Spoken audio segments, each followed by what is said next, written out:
ുള്ളത് യെശയ്യാപ്രവചനം 53-ാം അധ്യായത്തിൻ്റെ 1-2 വാക്യങ്ങളാണ്.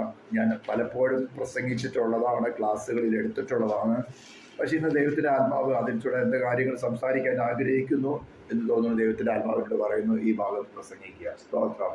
നേരത്തെ പ്രിപ്പയർ ചെയ്തൊരു മെസ്സേജ് അല്ല. സ്തോത്രം. അങ്ങനത്തെ മെസ്സേജുകളൊന്നും പറയാറില്ല ഇപ്പോൾ. സ്തോത്രം. അത് ക്ലാസ്സുകളാണ് അങ്ങനെ പറയുന്നത്. ക്ലാസ്സുകളിൽ നേരത്തെ പ്രിപ്പയർ ചെയ്തതും എന്താണ് ഡോക്ടറിൻ സ്ഥാപിക്കുന്ന ക്ലാസ്. ചർച്ച് നമ്മുടെ മെസ്സേജുകൾ നമ്മെ പ്യൂരിഫൈ ചെയ്യാനായിരിക്കാം, നമ്മെ ആശ്വസിപ്പിക്കാനായിരിക്കാം, നമ്മളെ പ്രബോധനപ്പെടുത്തി ബലപ്പെടുത്തുവാനായിരിക്കും, നമ്മളെ ക്രിസ്തുവിൽ നിലനിർത്തുവാൻ. അതാണ് മെസ്സേജുകൾ. സ്തോത്രം. അല്ല, കർത്താവ് നമ്മളെ ഒരുക്കട്ടെ. അതുകൊണ്ട് ഒരു പ്രീ ജഡ്ജ്മെൻറ്റോട് കൂടിയല്ല പ്രസംഗിക്കുന്നത്. കർത്താവ് നീ സംസാരിക്കണം, നീ അവരോട് സംസാരിക്കണം, കേൾക്കാനും ഗ്രഹിപ്പാനും എനിക്ക് ക്രമം നൽകണം. സ്തോത്രം എന്നുള്ള മനോഭാവത്തോട് കൂടിയായിരുന്നാൽ ദൈവത്തിൻ്റെ ആത്മാവ് നമ്മൾ ക്രിസ്തുവിൽ യഥാസ്ഥാനപ്പെടുത്തും. ഹല്ലേലൂയ. നമുക്ക് എല്ലാവർക്കും വഴുതലുകളുണ്ടാകാം, വീഴ്ചകളുണ്ടാകാം, എല്ലാവർക്കും ഉണ്ടാകാം. പക്ഷേ റീഇൻസ്റ്റേറ്റ് ചെയ്യുന്ന കർത്താവ്, എന്താ പറയുക, അവൻ നമ്മുടെ വീണ്ടെടുപ്പുകാരൻ. ഒരിക്കലും മാത്രമല്ല. 1 കൊരിന്ത്യൻസ് ചാപ്റ്റർ 1:30 പറയുന്നത്, അവൻ നമുക്ക് ദൈവത്തിൽ നിന്ന് ജ്ഞാനവും നീതിയും നീതീകരണവും വീണ്ടെടുപ്പുമായി തീർന്നു. എപ്പോഴും നമ്മുടെ വീണ്ടെടുപ്പുകാരൻ തന്നെയാണ്. ഹല്ലേലൂയ. സ്തോത്രം. എന്നാൽ അവൻ വീണ്ടെടുക്കുന്നത് താൻ ഓൾറെഡി പ്രാശ്ചിത്ത വില കൊടുത്തു കഴിഞ്ഞു, അറ്റോൺമെൻറ്റ് കൊടുത്തു കഴിഞ്ഞു എന്ന് നമ്മുടെ സ്ലിപ്പുകളിൽ ആ വീണ്ടെടുപ്പ് വില നമുക്ക് കാണിച്ചു തരികയാണ്. നിനക്ക് ഞാൻ വേണ്ടി കൊടുത്ത വീണ്ടെടുപ്പ് വിലയുടെ മഹത്വം ഇതാണ്. എൻ്റെ കയ്യിൽ നിന്ന് പിടിച്ചു പറിക്കുന്നവൻ ആരുമില്ല. എൻ്റെ കയ്യിൽ നിന്ന് പിടിച്ചു പറിക്കുന്നവൻ ആരുമില്ല. ഒരു വീണ്ടെടുപ്പുകാരെ വില കൊടുത്ത് വീണ്ടെടുത്തു കഴിഞ്ഞാൽ അവനേക്കാളും ഉന്നതനായ ഒരുത്തനുണ്ടെങ്കിലേ വീണ്ടെടുക്കാൻ സാധിക്കുകയുള്ളൂ. ആ വീണ്ടെടുപ്പ് വില കൊടുക്കണം. ഒരു പ്രാണനെയും ആത്മാവിനെയും വീണ്ടെടുക്കുന്ന വില കൊടുക്കണമെങ്കിൽ, ദൈവനീതിയുടെ മുമ്പിൽ കൊടുക്കണമെങ്കിൽ ദൈവനീതി അംഗീകരിക്കുന്ന വില കൊടുക്കണം. അത് കൊടുക്കാൻ യോഗ്യനായിട്ട് ആരുമില്ല, ക്രിസ്തു മാത്രമേ ഉള്ളൂ. ഹല്ലേലൂയ. ഇതൊക്കെ നമുക്ക് അറിയുന്ന കാര്യങ്ങളാണ്. എന്നാലും ജസ്റ്റ് എക്സോഡേഷന് വേണ്ടി, പ്രബോധനത്തിന് വേണ്ടി പറയുകയാണ്. അപ്പോൾ നമസ്കാരിക്കട്ടെ. നമുക്ക് യെശയ്യാപ്രവചനം 1-2 വാക്യങ്ങൾ നമുക്ക് വായിക്കാം. സ്തോത്രം. 53-ന്റെ 1-2 വാക്യങ്ങൾ. ഞങ്ങൾ കേൾപ്പിച്ചത് ആർ വിശ്വസിച്ചിരിക്കുന്നു, യഹോവയുടെ ഭുജം ആർക്ക് വെളിപ്പെട്ടിരിക്കുന്നു. അവൻ ഇളയ തൈ പോലെയും വരണ്ട നിലത്തൊന്ന് വേർമുളയ്ക്കുന്നത് പോലെയും അവന്റെ മുമ്പാകെ വളരും. അവന് രൂപഗുണമില്ല, കോമളത്വമില്ല, കണ്ടാൽ ആഗ്രഹിക്കത്തക്ക സൗന്ദര്യമില്ല. നമുക്ക് ലോകോട് പ്രാർത്ഥിക്കാൻ. പരിശുദ്ധത്തിന്റെ മാതൃകമേ സ്വർഗീയ പിതാവേ, തിരുനാമത്തെ വാഴ്ത്തുന്നു, സ്തുതിക്കുന്നു. നിന്റെ ഏറിയ കൃപകൾക്കായി സ്തോത്രം. കർത്താവേ, നിന്നെ കുറിച്ച് എഴുതിയിരിക്കുന്ന വാക്യങ്ങൾ നിന്റെ ജീവിതത്തിൽ നടന്നതുപോലെ കർത്താവ് ഞങ്ങളുടെ ജീവിതത്തിൽ നടക്കുമ്പോൾ, കർത്താവേ, നീ ഞങ്ങളുടെ രക്ഷാനായകനായി, ഞങ്ങളുടെ മഹാപുരോഹിതനായി ഞങ്ങൾക്ക് വെളിപ്പെടുത്ത്. ഞങ്ങളെ ആശ്വസിപ്പിക്കുന്ന നല്ല ദൈവമായിരിക്കാൻ സ്തോത്രം ചെയ്യുന്നു. തിരുനാമത്തെ മഹത്വപ്പെടുത്തുന്ന കർത്താവ്, പ്രാർത്ഥന കേട്ടതായി സ്തോത്രം. യേശു ക്രിസ്തുവിന്റെ നാമത്തിൽ തന്നെ സ്തോത്രം. വരുവാനുള്ള മശിഹായുടെ കഷ്ടാനുഭവങ്ങളെ ക്രിസ്തുവിന്റെ ആത്മാവിനാൽ അനുഭവിച്ചറിഞ്ഞ് പ്രവാചകന്മാരും സങ്കീർത്തനക്കാരും എഴുതിയിരിക്കുന്ന വാക്യങ്ങളാണ് ഈ പഴയ നിയമത്തിന്റെ പ്രധാനപ്പെട്ട ഭാഗങ്ങൾ. അതിലൊന്ന് ക്രിസ്തുവിന് വരുവാനുള്ള കഷ്ടാനുഭവങ്ങളെ കുറിച്ചുകൊണ്ട് പത്രോസ് എഴുതിയിരിക്കുന്ന പോലെ ക്രിസ്തുവിന്റെ ആത്മാവിനാൽ പ്രവചിച്ച പ്രവാചക ശബ്ദമാണ് നമ്മളിപ്പോൾ വായിച്ചു കേട്ടത്. ഞങ്ങൾ കേൾപ്പിച്ചത് ആർ വിശ്വസിച്ചിരിക്കുന്നു, യഹോവയുടെ ഭുജം ആർക്ക് വെളിപ്പെട്ടിരിക്കുന്നു. ഇതൊരു കണ്ടീഷനാണ്, ഇതൊരു സബ്ജക്റ്റ് ആണ്. ഞാൻ ഒരു പ്രാവശ്യം പ്രസംഗിച്ചിട്ടുള്ളതാണ് എൻ്റെ ഓർമ്മ. ഞങ്ങൾ കേൾപ്പിച്ചത് ആർ വിശ്വസിച്ചിരിക്കുന്നു. വിശ്വസിക്കുകയാണെങ്കിൽ യഹോവയുടെ ഭുജം, അതായത് ഉയർത്തെഴുന്നേറ്റവനായ ക്രിസ്തു, സ്വർഗത്തിലും ഭൂമിയിലും സകല അധികാരമുള്ളവൻ തന്നെ, നമ്മുടെ വീണ്ടെടുപ്പുകാരൻ തന്നെ, വാഴ്ചകളെയും അധികാരങ്ങളെയും ആയുധമാർഗം വെപ്പിച്ചവൻ, ക്രൂശിൽ അവയുടെ മേൽ ജയഘോഷം കൊണ്ടാടിയവൻ, അവയെ പരസ്യ കോലമാക്കിയവൻ, അവയെ വീര്യഭുജമുള്ളവൻ, വീരനാം ദൈവമായവൻ തന്നെ പല വിധത്തിലും അതാത് റിലേഷനൊത്തുകൊണ്ട് നമ്മുടെ സോളിൽ വെളിപ്പെടും. അതിന്റെ കണ്ടീഷൻ എന്താ? ഞങ്ങൾ കേൾപ്പിച്ചത് വിശ്വസിക്കുമ്പോൾ. പ്രവാചകൻ വിളിച്ച് വളരെ ഭാരത്തോടെ ചോദിക്കുകയാണ്, വളരെ ദുഃഖത്തോടെ ചോദിക്കുകയാണ്, ഞങ്ങൾ കേൾപ്പിച്ചത് ആര് വിശ്വസിച്ചിരിക്കുന്നു? യഹോവയുടെ ഭുജം ആർക്ക് വെളിപ്പെട്ടിരിക്കുന്നു? ഈ വെളിപ്പാടെന്ന് പറയുന്നത് മറഞ്ഞിരിക്കുന്ന ഒരു കാര്യം നമ്മുടെ പഞ്ചേന്ദ്രിയങ്ങൾക്ക് ഭൗതികമായിട്ടാണെങ്കിലോ മറഞ്ഞിരിക്കുന്ന ഒരു കാര്യം നമ്മുടെ പഞ്ചേന്ദ്രിയങ്ങൾക്ക് മനസ്സിലാകത്തക്കവണ്ണം അത് വെളിപ്പെട്ട് കിട്ടുക, കാണത്തക്കവണ്ണം വെളിപ്പെട്ട് കിട്ടുക. ഒരു കർട്ടന്റെ പുറകിലിരിക്കുന്ന കാര്യം എന്താണെന്ന് നമുക്കറിയില്ല. കർട്ടൻ നീക്കിക്കഴിഞ്ഞാൽ നമുക്കത് വെളിപ്പെട്ടു, നമ്മുടെ പഞ്ചേന്ദ്രിയങ്ങൾ കൊണ്ട് നമുക്ക് അതിനെ സെൻസ് ചെയ്യാൻ പറ്റുന്നു. അതേപോലെ തന്നെ ആത്മീയ ഗോളത്തിലും മറഞ്ഞിരിക്കുന്ന കാര്യങ്ങളുണ്ട്. എമ്മാവുസിലേക്ക് പോയത് സഹോദരന്മാർക്ക് അവനെ അറിയാതെ അവിടെ കണ്ണ് നിരോധിച്ചിരുന്നു എന്നാണ് പറഞ്ഞിരുന്നത്. അപ്പൊ നിരോധിച്ചിരുന്നിട്ട് അവരോട് സുവിശേഷം പ്രവാചക പുസ്തകങ്ങളിൽ സങ്കീർത്തനങ്ങളിൽ തന്നെ കുറിച്ച് എഴുതിയിരിക്കുന്ന കാര്യങ്ങൾ അവർക്ക് വിവരിച്ചു കൊടുത്തുകൊണ്ടേയിരുന്നപ്പോൾ പിന്നീട് അവർ പറഞ്ഞത് അവൻ നമ്മളോട് സംസാരിക്കുമ്പോൾ നമ്മുടെ അകത്ത് തീ കത്തുന്ന അനുഭവമല്ലായിരുന്നു. യഹോവയുടെ വചനം തീ പോലെയും പാറ ഉടയ്ക്കുന്ന ചുറ്റിക പോലെയും ഉള്ളതാണ്. ഇത് വരുമ്പോൾ നമ്മുടെ സോൾ അത് അക്സെപ്റ്റ് ചെയ്യത്തക്കവണ്ണം, അതിനെ സ്വീകരിക്കത്തക്കവണ്ണം ഒരു നല്ല മനസാക്ഷിയോട് കൂടി ഇരുന്നാൽ മാത്രമേ യഹോവയുടെ വചനം തീ പോലെ നമ്മുടെ ഹൃദയത്തെ ഉരുക്കി, അല്ലെങ്കിൽ പാറ തകർക്കുന്ന പാറ പോലെ കഠിനമായിരുന്നാലോ, കർത്താവ് എന്റെ ഹൃദയം കഠിനപ്പെട്ടിരിക്കുകയാണല്ലോ, എനിക്കൊരു ചേഞ്ച് വേണം, കല്ലാകൾ എന്റെ ഹൃദയത്തിൽ ഇത് മാറിക്കിട്ടിട്ട് മാംസളമായ ഒരു ഹൃദയം എന്നിൽ ഉരുവാകട്ടെ, അതിനാണ് വചനം അയക്കുന്നത്. അപ്പൊ ഞങ്ങൾ കേൾപ്പിച്ചത് ആർ വിശ്വസിക്കുകയാണെങ്കിൽ ഈ ഭൗതിക പഞ്ചേന്ദ്രിയങ്ങൾ കൊണ്ട് നമുക്ക് ഭൗതിക ലോകത്തെ സെൻസ് ചെയ്യാൻ പറ്റുന്നത് പോലെ തന്നെ ആത്മീക ലോകത്തെ നമ്മുടെ ആത്മാവ് കൊണ്ട് നമുക്ക് സെൻസ് ചെയ്യാൻ സാധിക്കും, നമുക്ക് കേൾക്കാൻ സാധിക്കും, നമുക്ക് കാണാൻ സാധിക്കും, നമുക്ക് ഫീൽ ചെയ്യാൻ സാധിക്കും. പുനരുദ്ധാന ശക്തി ഞാൻ നാളുകളായിട്ട് പ്രസംഗിച്ചു പഠിപ്പിച്ചു കൊണ്ടിരിക്കുന്ന ഒരു കാര്യമാണ്. ഉയർത്തെഴുന്നേറ്റ കർത്താവിന്റെ പുനരുദ്ധാന ശക്തിയെ നമ്മുടെ സോളിൽ നമുക്ക് അനുഭവിച്ചറിയാം. അതാണ് സുവിശേഷത്തിന്റെ കാതല്. ഇതിനെ അനുഭവിക്കാനാണ് പൗലോസ് പറഞ്ഞത്, ഞാൻ ക്രിസ്തുവിനെ നേടേണ്ടതിന് ഈ പാരമ്പര്യങ്ങളും എന്റെ ജ്ഞാനവും പരീക്ഷ ബെന്യാമീൻ ഗോത്രക്കാര് ഇസ്രായേൽ പൗരത്തൊക്കെ ഞാൻ ചപ്പും ചവറും പോലെ തന്നെയാണ്. എന്റെ അൾട്ടിമേറ്റ് ഗോൾ എന്ന് പറയുന്നത് ക്രിസ്തുവിനെ നേടുക, ഉയർത്തെഴുന്നേറ്റവനെ ക്രിസ്തുവിനെ സോളിൽ അനുഭവിച്ചറിയുക. അതിന്റെ ആവശ്യകത പ്രവാചകൻ പറയുന്നത് ഞങ്ങൾ കേൾപ്പിക്കുന്നത് അവർ വിശ്വസിച്ചിരിക്കുന്നു. ആ വിശ്വാസം ആയി പരിണമിക്കുമ്പോഴാണ്, ഞങ്ങൾ കേൾപ്പിക്കുന്നത് വിശ്വാസമായി പരിണമിക്കുമ്പോഴാണ് ആ ശക്തി വെളിപ്പെടുന്നത്. വ്യാജോപദേശങ്ങൾ കേൾക്കുകയാണെങ്കിൽ യെസ്, ആത്മീയ ഗോളത്തിലുള്ള വ്യാജ ശക്തികളുണ്ട്, ദുഷ്ടാത്മ സേനകളുണ്ട്, അവയും വെളിപ്പെടും. അതുകൊണ്ടാണ് യോഹന്നാൻ പറയുന്നത് ക്രിസ്തുവിന്റെ ഉപദേശത്തിൽ നിന്ന് വഴിമാറിയിട്ട് അത് അതിരുവിട്ട് പ്രസംഗിക്കുന്ന യാതൊരുത്തിന്റെ കൂടെ ദൈവമില്ല. ഉപദേശത്തിൽ നിൽക്കുന്നവന്റെ കൂടെ പിതാവുണ്ട്, പുത്രനുമുണ്ട്. ഞങ്ങളുടെ കൂട്ടായ്മയോ പിതാവായ ദൈവത്തോടും അവന്റെ പുത്രനായ യേശു ക്രിസ്തുവിനോടുമാകുന്നു. ഈ കൂട്ടായ്മയിലേക്കാണ് വിളിക്കുന്നത്. സ്തോത്രം. ഞങ്ങൾ കേൾപ്പിച്ചത് ആർ വിശ്വസിച്ചിരിക്കുന്നു. ഇത് ഞാൻ നേരത്തെ പഠിപ്പിച്ചിട്ടും പ്രസംഗിച്ചുള്ളതാണ്. ഈ വെളിപ്പാടിനെ കുറിച്ച് അനേകർക്ക് മനസ്സിലായിട്ടില്ല. മിക്കവരും ധരിച്ചിരിക്കുന്ന വചനം വായിക്കുമ്പോൾ ഇതുവരെയും, ശരിയാണ്, ഞാൻ തെറ്റാണെന്നല്ല പറയുന്നത്, ഇതുവരെയും ശ്രദ്ധിക്കാതിരുന്ന പല കാര്യങ്ങളും വചനത്തിന്റെ ആഴങ്ങൾ നമുക്ക് ദൈവത്തിന്റെ പരിശുദ്ധാത്മാവ് വെളിപ്പെടുത്തി തരും. വചനത്തിന്റെ പൊരുള് നമുക്ക് തിരിച്ചു തരും, തുറന്നു തരും. അത് മാത്രമാണ് വെളിപ്പാടെന്ന് കരുതിയിരിക്കുന്നത്. അതിൽ കൂടെ നാം ക്രിസ്തുവിനെ നമ്മുടെ സോളിൽ അനുഭവിച്ചില്ലെങ്കിൽ അതൊരു ബുദ്ധിയുടെ പ്രമാണം മാത്രമായി തീരുകയാണ്. ഓഫ് കോഴ്സ് അത് ആവശ്യമാണ്. അങ്ങനെ ക്രിസ്തുവിന്റെ സ്നേഹം നമുക്ക് മനസ്സിലാക്കും. ദൈവവചനത്തിൽ ക്രിസ്തുവിനെ കുറിച്ച് പറഞ്ഞിരിക്കുന്ന ആഴങ്ങൾ നമുക്ക് മനസ്സിലാക്കും. നമ്മുടെ വിശ്വാസം വർദ്ധിക്കും, അവരോടുള്ള പ്രത്യാശ വർദ്ധിക്കും, ആശ്രയം വർദ്ധിക്കും. നമ്മുടെ പോരാട്ടങ്ങളിലൊക്കെയും വിശ്വാസത്തിന്റെ പോരാട്ടങ്ങളിലേക്ക് നമുക്ക് ഉറയ്ക്കാൻ ആവശ്യമാണ്. അവിടെ മാത്രം നിന്നാൽ പോരാ. യഹോവയുടെ മുച്ചവെനിക്ക് വെളിപ്പെട്ട് കിട്ടണം. എന്റെ സോളിൽ, എന്റെ ഭൗതികമായി കണ്ടുകൊണ്ട് ഈ ഫിസിക്കൽ ബോഡികളെ നമുക്ക് കാണാൻ പറ്റുന്നത് പോലെ, ഫിസിക്കൽ ചെവി കൊണ്ട് ഫിസിക്കലായിട്ടുള്ള സൗണ്ടിനെ മനസ്സിലാക്കാൻ പറ്റുന്നത് പോലെ ആത്മീയ ഗോളമുണ്ട്. ആത്മീയ ഗോളത്തിൽ ദുഷ്ടാത്മ സേനകളുണ്ട്, ക്രിസ്തുവിന്റെ ആത്മാവുണ്ട്. മധ്യാകാശത്ത് കാവൽ കേൾക്കുന്നവരെയും അവയെ ഉയരത്തിൽ വന്ന മറ്റൊരു കാര്യസ്ഥൻ ഇന്നും പ്രവർത്തിക്കുന്നുണ്ട്. ഞാൻ എന്റെ സഭയെ പണിയും, പാതാള ഗോപുരങ്ങൾ അതിനെ ജയിക്കയില്ല. ആ പണി ഇന്ന് നടക്കുന്നുണ്ട്.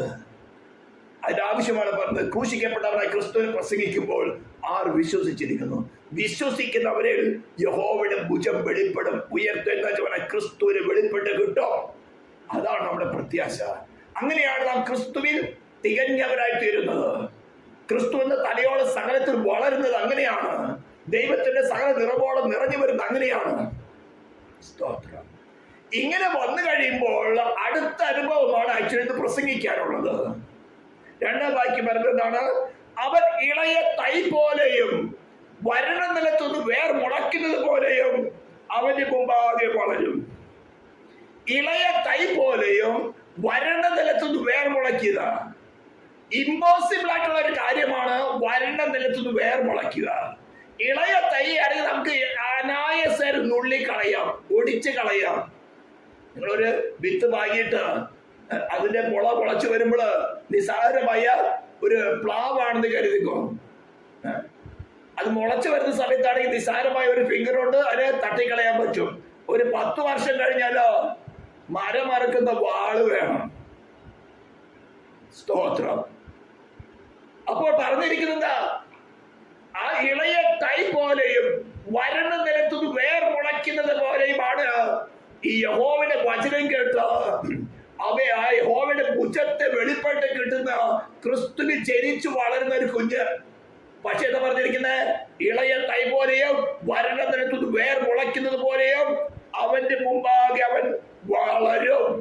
കെട്ടുപോകുമെന്നല്ല പറഞ്ഞിരിക്കുന്നത്, ഉണക്കിക്കളയുമെന്നല്ല പറഞ്ഞത്, ഒടിച്ചു കളയുമെന്നല്ല പറഞ്ഞത്. സാത്താനികോട്ട് മുഴുവനും വന്നാലോ, ദുഷ്പ്രവർത്തിക്കാർ ഒന്നടക്കം വന്നാലോ, ദാഭിചാരികളും കൂടാത്തവരും മന്ത്രവാദികളും എല്ലാം കൂടെ വന്നാലോ, ഞാൻ യഹോവയുടെ സന്നിധി വളരും. ഞാൻ എല്ലാ കാലത്തും യഹോവയെ വാഴ്ത്തും. അത് നമ്മൾ പാടിയ പാട്ട്. ദൈവമക്കളുടെ ഹൃദയത്തിൽ ഉണ്ടാകേണ്ടത്, യെസ്, ഞാൻ ഇളയ തൈ പോലെയും വരണ നിലത്തുനിന്ന് വേർ മുളയ്ക്കുന്നത് പോലെയും. യാതൊരു പ്രത്യാശയുമില്ല, യാതൊരു പ്രതീക്ഷയുമില്ലാത്ത സ്ഥലമാണ് വരണ നിലത്തുനിന്ന് വേർ മുളയ്ക്കുക എന്ന് പറഞ്ഞത്. ഇസ്രായേൽ അത് ഫിസിക്കലായിട്ട് സംഭവിച്ചു. അവർ പ്രവാസത്തിൽ പോയി നാനാ ദേശങ്ങളിൽ ചിതറിക്കിടന്നിട്ടും അവൻ ശേഖരന്റെ 33, 34, 35, 36, 37 അധ്യായങ്ങൾ പറഞ്ഞിരിക്കുന്ന പോലെ തന്നെ അസ്ഥിയോട് ചേർന്ന് അവയെ വലിയൊരു സൈന്യമായിട്ട് നിവർന്ന് നിൽക്കുന്നത് നമ്മളിന്ന് കണ്ണുകൊണ്ട് കാണുകയാണ്. ആശ്ചര്യമായിട്ട് ഫിസിക്കലായിട്ട് ഇസ്രായേലിന് വേണ്ടി അത് നിവർത്തിച്ചുപെട്ടുവെങ്കിൽ ആത്മീകമായിട്ട് അവിടെ ഇവിടേക്ക് ചിതറിക്കെടുക്കുന്ന അസ്ഥികള് ഇളയ തൈ പോലെയും വരണ നിലത്തുനിന്ന് വേർ മുളയ്ക്കുന്ന പോലെയും എങ്ങനെ പറഞ്ഞിരിക്കുന്നത്? യഹോവയുടെ സന്നിധിയിൽ വളരുവാൻ വളർന്ന് കാണിച്ചു തന്നു. യേശു ഭൗതികമായി ഭൂമിയിലായിരുന്ന സമയത്ത് തീർത്തും വരണ്ട അവസ്ഥയായിരുന്നു. പ്രവാചകന്മാരും പുരോഹിതന്മാരും ശാസ്ത്രിമാരും ഗുണ്ടാ സംഘമായിരുന്ന ആലയത്തില്, ദൈവത്തിന്റെ ആലയം പ്രാർത്ഥനാലയം എന്ന് വിളിക്കപ്പെടുന്ന സ്ഥലത്ത് കച്ചവട സ്ഥലമാക്കിയിരുന്നു. കൈക്കൂലി വാങ്ങുന്ന പ്രവാചകന്മാര്, കൈക്കൂലി വാങ്ങി പ്രവചിക്കുന്ന പ്രവാചകന്മാര്, കൈക്കൂലി വാങ്ങി ന്യായം മറച്ചു കളയുന്ന മഹാപുരോഹിതന്മാര്, അമ്മേ സ്തോത്രം, അവരിൽ നിന്ന് പണം കൈപ്പറ്റിക്കൊണ്ടിരുന്ന റോമൻ ഭരണകൂടത്തെ പ്രീതിപ്പെടുത്തുന്ന ശുശ്രൂഷകന്മാരായിരുന്നു. വരണ്ട നിലമായിരുന്നു. അല്പം ഒരു കാരണം എന്താ? ആലയത്തിൽ സഖ്യനയില്ല. ആലയത്തിന് സഖ്യന പ്രവചന പുസ്തകം 10-ാം അധ്യായത്തിൽ വിട്ടുപോയി. പിന്നെ ഒറിജിനൽ സഖ്യരിയാണ് വന്നിരിക്കുന്നത്. കാണാൻ അവർക്ക് കണ്ടു കിട്ടിയില്ല. ആ ഒറിജിനൽ സഖ്യരിയാണ് പിന്നീട് മാളിക മുറിയിൽ, മാർക്കോസിന്റെ മാളിക മുറിയിൽ വെളിപ്പെട്ടത്. ആ സഖ്യനി തന്നെയാണ് ഇന്ന് നമ്മൾ കൂടെ വ്യാപരിക്കുന്നത്. സ്വർഗത്തിന്റെ ഭൂമിയിലോ സകല അധികാരമുള്ളവനായിക്കൊണ്ട്. അപ്പോൾ ആ പറഞ്ഞിരിക്കുന്ന അവന് രൂപഗുണമില്ല, കണ്ടാൽ ആഗ്രഹിക്കത്തക്കവണ്ണം സൗന്ദര്യമില്ല. അടുത്ത വാക്യം പറഞ്ഞത് എന്താണ്? അവന് രൂപഗുണമില്ല, കോമളത്വമില്ല, കണ്ടാൽ ആഗ്രഹിക്കത്തക്ക സൗന്ദര്യമില്ല. യെരൂശലേം ആലയത്തിലെങ്കിൽ സമാഗമന കൂടാരത്തിലേക്ക് പുറമേ നിന്ന് നോക്കിക്കഴിഞ്ഞാൽ എന്താണ് കാണുന്നത്? സ്തോത്രം, ചുറ്റുപാടും ഒരു വേലി പോലെ അമ്മേ സ്തോത്രം ഒരു പ്രാകാരത്തിന് ചുറ്റും കാണുന്നു. ഇടയ്ക്കൊരു വാതിൽ കാണുന്നു. പുറമേ നിന്ന് നോക്കിയാൽ സമാഗമന കൂടാരം, tent of meeting place, tabernacle എന്ന് പറഞ്ഞ ആ വിശുദ്ധ സ്ഥലം അതിവിശുദ്ധ സ്ഥലം ചേർന്ന് നിൽക്കുന്ന സ്ഥലം നോക്കിക്കഴിഞ്ഞാൽ അതിന്റെ അകമയുള്ളത് ആർക്കും കാണാൻ പറ്റിയില്ല.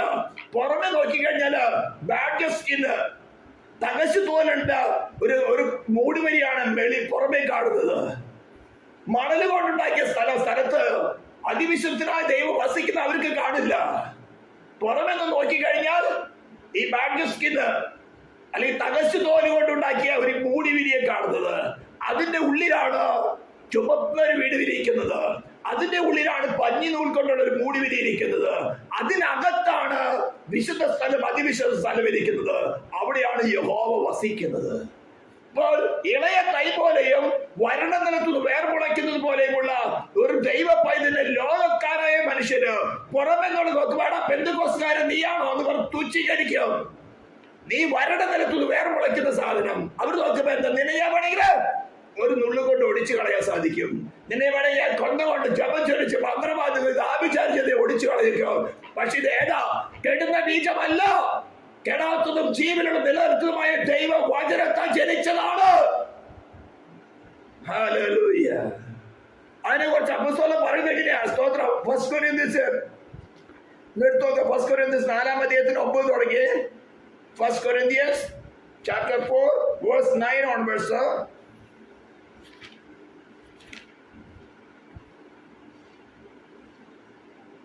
ഞങ്ങൾ ലോകത്തിനും ദൂതന്മാർക്കും മനുഷ്യർക്കും തന്നെ കൂത്തുകാഴ്ചയായി തീർന്നിരിക്കാൻ ദൈവം അപ്പസ്തോലന്മാരായി ഞങ്ങളെ ഒടുക്കത്തവരായി മരണവിധി ഉൾപ്പെട്ടവരെ പോലെ നിർത്തുന്നു. ഇളയ തൈ പോലെയും വരണ്ട നിലത്തുനിന്ന് വേർമുളയ്ക്കുന്നത് പോലെയും യഹോവയുടെ സന്നിധി വളർന്നു വരുന്ന ഒരു ദൈവ പൈതലാണ്. കോമളത്വമില്ല, കണ്ടാൽ ആഗ്രഹിക്കുന്ന സൗന്ദര്യമില്ല. പുറമെ നിന്ന് നോക്കുമ്പോഴാ പെന്തക്കോസ്തുകാരൻ നിനക്ക് എന്തോ ഉള്ളത്. പുറമെ നിന്ന് നോക്കി കഴിഞ്ഞാൽ ബാഡ് സ്കിന് തകച്ചു പോലെ കാണുന്നേ ഉള്ളൂ. അതിനകത്തുള്ളതൊന്നും കാണുന്നില്ല. അതിന്റെ അകത്താണ് ചുവപ്പ് വീടുവിരി, പ്രായശ്ചിത്ത രക്തത്തിന്റെ അടയാളമായിരിക്കുന്ന ചുവപ്പ് വീടുവിരി. അത് ലോകത്തെ കാണാൻ പറ്റില്ല, ലോക മനുഷ്യന് കാണാൻ പറ്റില്ല. ഏത് ആഭിചാരം ചെയ്താലോ, ഏത് മന്ത്രവാദം ചെയ്താലോ, ഏത് ശുദ്രപ്രവൃത്തി ചെയ്താലോ, ദൈവനീതിക്ക് പൂർണ്ണ തൃപ്തി വരുത്തിയ കുഞ്ഞാടിന്റെ ചോരത്തിൽ നിന്റെ സോളിലാണ്, നിന്റെ പുറമെയല്ല. ആവേശത്തോടെ കോപളത്തുമില്ല, കണ്ടാൽ ആഗ്രഹിക്കുന്ന സൗന്ദര്യമില്ല. അപ്പോസ്തലൻ പറയാണ്, ഞങ്ങൾ ലോകത്തിനോ ദൂതന്മാർക്കും മനുഷ്യർക്ക് തന്നെ കൂത്തുകാഴ്ചയായി തീർന്നിരിക്കാന് ദൈവം അപ്പോസ്തലന്മാരെ ഞങ്ങള് ഒടുക്കത്തവരായി മരണവിധിയിലകപ്പെട്ടവരെ പോലെ നിർത്തിയിരിക്കുന്നു. കോപളത്വമില്ല, കണ്ടാൽ ആഗ്രഹിക്കുന്ന സൗന്ദര്യമില്ല. നീ ഇളയ തൈ പോലെ നിലയുവാണെങ്കിൽ ഒരു നുള്ളുകൊണ്ട് ഞാൻ ഓടിച്ചു കളയും. പക്ഷെ ഇത് ഏതാ? പുറമെ നോക്കി അറിയില്ല, അകത്താണുള്ളത്. മൂടിവരി ഏതാ? ചുവപ്പ് നൂല് കൊണ്ടുള്ള ഒരു മൂടിവരി. അത് വേണമെങ്കിൽ വായിക്കാം. സ്തോത്രത്തിന് വെറുതെ പറഞ്ഞു പോകണ്ട. പുറപ്പാട് പുസ്തകം 26-ാം അധ്യായം എടുക്ക. പുറപ്പാട് പുസ്തകം ചാപ്റ്റർ 26.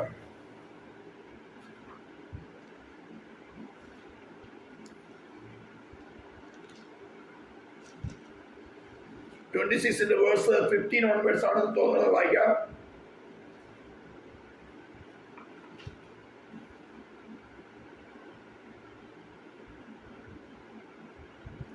സോറി, അതല്ല. 27 വേഴ്സ് 9 ഓൺവേർഡ്സ്. പുറപ്പാടിന്റെ പുസ്തകം book of Exodus chapter 27 verse 9 onwards. തിരുനിവാസത്തിന് പ്രാകാരവും ഉണ്ടാക്കണം. തെക്കേ ഭാഗത്തെ പ്രാകാരത്തിന് പിരിച്ച പഞ്ഞിനൂൽ കൊണ്ട് ഒരു ഭാഗത്തേക്ക് 100 മുഴ നീളത്തിൽ മരശീല വേണം. അതിന്റെ 20 തൂണും അവിടെ 20 ചുവടും താമര കൊണ്ട് തൂണുകളും കൊളുത്തുകളും മേൽച്ചുവടുകളും വെള്ളി കൊണ്ടുമായിരിക്കണം. അങ്ങനെ തന്നെ ആ വടക്കേ ഭാഗത്തേക്ക് 100 മുഴം നീളത്തിൽ മരശീല ഉണ്ടാകണം. ഇതെല്ലാം പുറമെയുള്ള പ്രാകാരം. ഇത് നിൽക്കുന്നത് എവിടെയാ? അരശേക്കൽ വെള്ളിമേൽ വീണ്ടെടുപ്പ് ബലിയായിരിക്കുന്ന ക്രിസ്തുവിന്റെ രക്തത്തിന്മേല്. അതിന്റെ അടയാളമാണ് വെള്ളി. അതിന്റെ ചുവട് നിൽക്കുന്നത് വെള്ളിയിന്മേല. ഇത് പുറമെ നോക്കുന്നില്ല, കാണില്ല. സ്തോത്രം.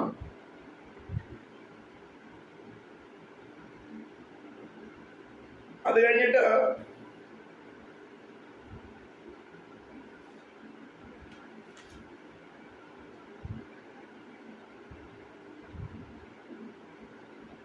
(26) തുടങ്ങി. Exodus chapter 26 1 onwards.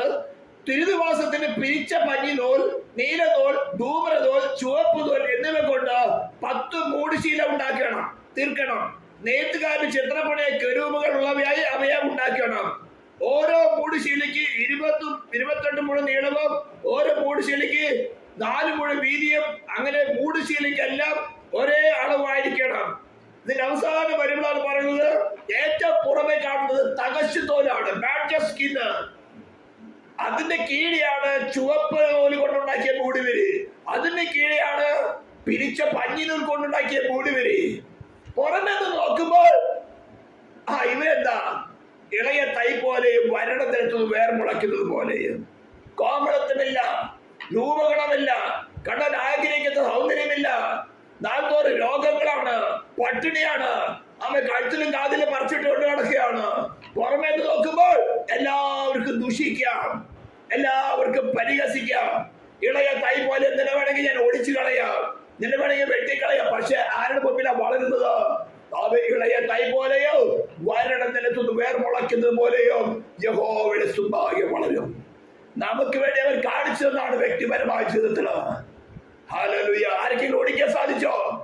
പല പ്രാവശ്യന്മാരും പരീക്ഷന്മാരും മകന്മാരും കല്ലെറിയാൻ നോക്കി, ജനത്തെ പ്രകോപിപ്പിക്കാൻ നോക്കി. പക്ഷെ സമയം നിശ്ചയിക്കുവോളം ഓരോരുത്തരത്തിന് കൈവയ്ക്കാൻ നോക്കിയില്ല, പറ്റിയില്ല. നിന്റെ അകത്ത് ഒരു ചുമന്ന് മൂടിവരിയുണ്ട്.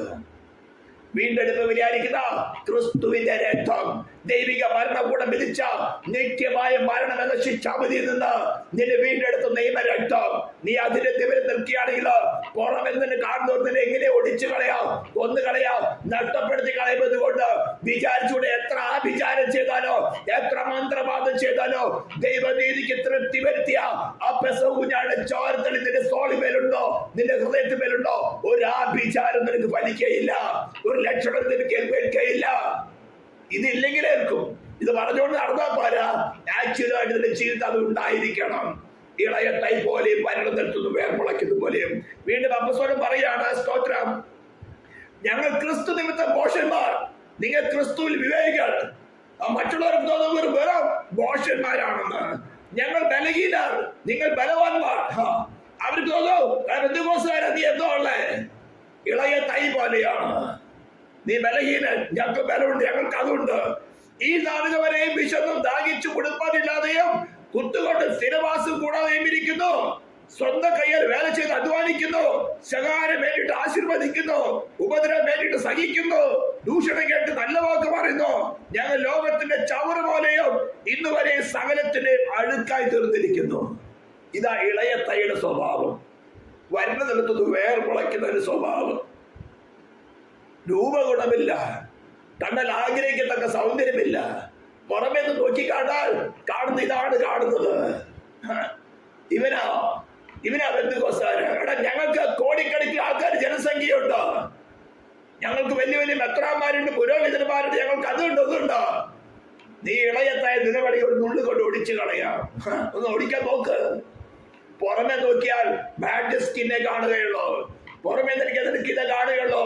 സ്ഥിരവാസമില്ല, രോഗം, നാൾത്തോറും രോഗം, കട്ടുത, പട്ടിണി, ഉപദ്രവം, നിന്ദകളുടെ പരിഹാസങ്ങള്. പക്ഷേ അകത്ത് സോളിന്മേലൊരു മൂടുവരിയുണ്ട്.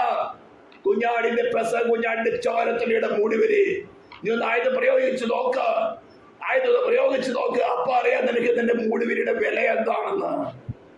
പിന്നീട് അകത്തേക്ക് കടക്കാം, അപ്പൊ അറിയാം ഒരു പിരിച്ച പഞ്ഞിനൂല്. വിശുദ്ധ ജീവിതം നമ്മുടെ നീതീകരണമല്ല, ക്രൂശിൽ നിവർത്തിച്ച നീതീകരണം. യേശുവിൽ വിശ്വസിക്കുന്നവർക്ക് ദൈവിക ഭരണകൂടം കണക്കിടുന്നത് ക്രൂശിൽ നിവർത്തിച്ച നീതീകരണമാണ്. അതാണ് നാം വായിക്കുന്നത്. അവൻ നമുക്ക് ദൈവത്തിൽ നിന്ന് ജ്ഞാനവും നീതിയും ശുദ്ധീകരണവും വീണ്ടെടുപ്പുമായി തീർന്നു. ഇതിൽ ആശ്രയിക്കുന്നവർക്കാണ് അവൻ യഹോവയുടെ സന്നിധിയിൽ വളർന്ന.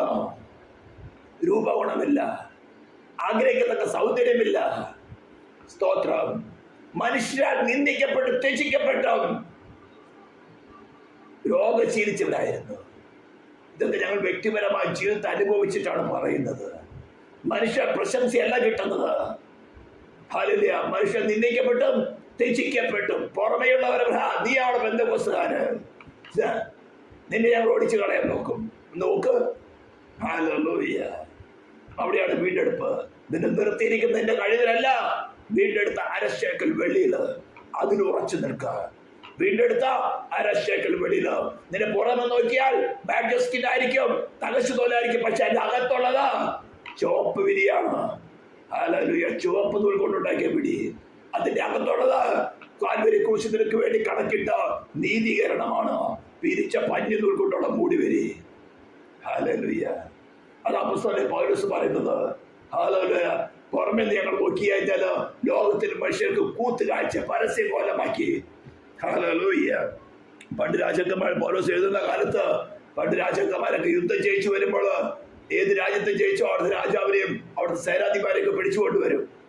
പിടിച്ചുകൊണ്ട് ചിലപ്പോൾ കണ്ണുകുത്തി പൊട്ടിക്കും, കൈകാലം ബന്ധിച്ചുകൊണ്ട് പട്ടണത്തിൽ കൂടെ ഇങ്ങനെ കോലം കെട്ടി നടത്തും. കൊണ്ട് ഞങ്ങൾ ഇന്ന രാജാവിനെ ജയിച്ചു ആർക്കൂടെ. അപ്പൊ ജനമെല്ലാം കാണുമ്പോൾ ആർത്ത് വിളിക്കും. ഹല്ലേലൂയ. അത് കേട്ടിട്ടാണല്ലോ ശൗലിന് 1000 കൊടുത്തു, ഞങ്ങൾക്ക് ദാവീദിനോ 10,000 എന്ന് പറഞ്ഞപ്പോൾ ശൗലിന് അസൂയ കടന്നു വന്നത്. അന്നത്തെ ഒരു ചടങ്ങ് പറയുകയാണ് ചെയ്യുന്നത്. ഹല്ലേലൂയ. നമ്മളെ കുറിച്ച് പറഞ്ഞിരിക്കുന്നത് എന്താ? അതുപോലെ മറ്റുള്ളവരുടെ കണ്ണില് കൂത്തുകാഴ്ച ഇതൊക്കെ അനുഭവിക്കുന്നതാണ് ക്രൂശിക്കപ്പെട്ട ക്രിസ്തുവിന്റെ സുവിശേഷം. പക്ഷെ അകത്ത് എന്തുണ്ട്? ഒരു ചുവപ്പ് വിരിയുണ്ട്, അകത്തൊരു പിരിച്ച പഞ്ഞുതൂരിന്റെ വിരിയുണ്ട്. പുറമെ നീ എന്തുവരെ ദുഷിക്ക്, നീ പരിഹസിക്കുക, പക്ഷെ എന്റെ നീതി പ്രവർത്തിയാലല്ല ഞാൻ ആശ്രയിച്ചിരിക്കുന്നത്, എനിക്ക് വേണ്ടി ക്രൂശിൽ നിവർത്തിച്ച നീതി. ഇത് നമ്മുടെ പ്രത്യാശയായിരിക്കട്ടെ. വിശ്വാസത്തിന്റെ അടിസ്ഥാനങ്ങളാണ് ഈ പറഞ്ഞു തരുന്നത്. അതിൽ ഉറച്ചു നിൽക്കാം. കർത്താവ് നമ്മളെ